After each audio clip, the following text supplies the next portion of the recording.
Okay, guys. Oh, we found out something terrifying, guys. Yeah, the airplane is so big. It's It's the war of Philippines in Iran, right? yeah, it's green and has missiles on it, bro. Yeah, bruh. It's like the top of the house, but it's not that close, guys. But it's still here. We can hear it, bro. Yeah.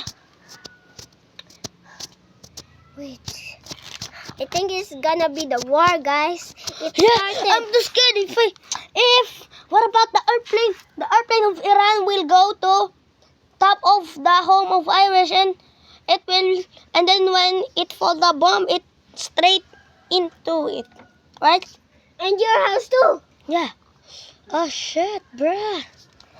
What should we do? It's gonna be like years or weeks to build a house. Yeah. Darn it. Okay, guys, so we just made fucking war. I don't. Yeah, I don't know too if that was war. I thought it was an airplane, but it's just an helicopter. Bro, that's an airplane. I only thought airplane is like large. Yeah, bruh.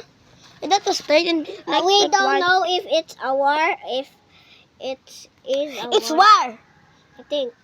It's war because Trump and because the Iran's leader died, so they get revenge and then started a war. Who's the leader? I don't know. Well, I think it's some. Oh,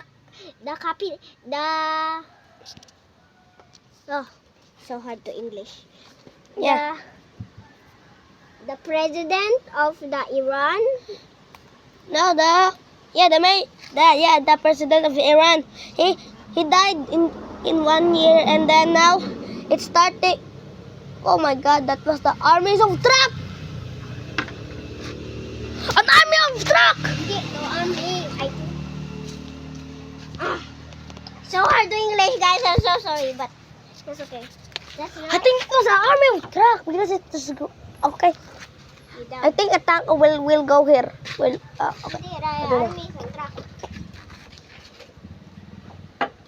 It's just a normal car. Yeah. It was something, ba? If that was an army car, it will like be a tanke. The gira. A tank? Yeah, a tank. Bruh. Tank. Okay, guys. Bye. Peace out. Yeah, hello.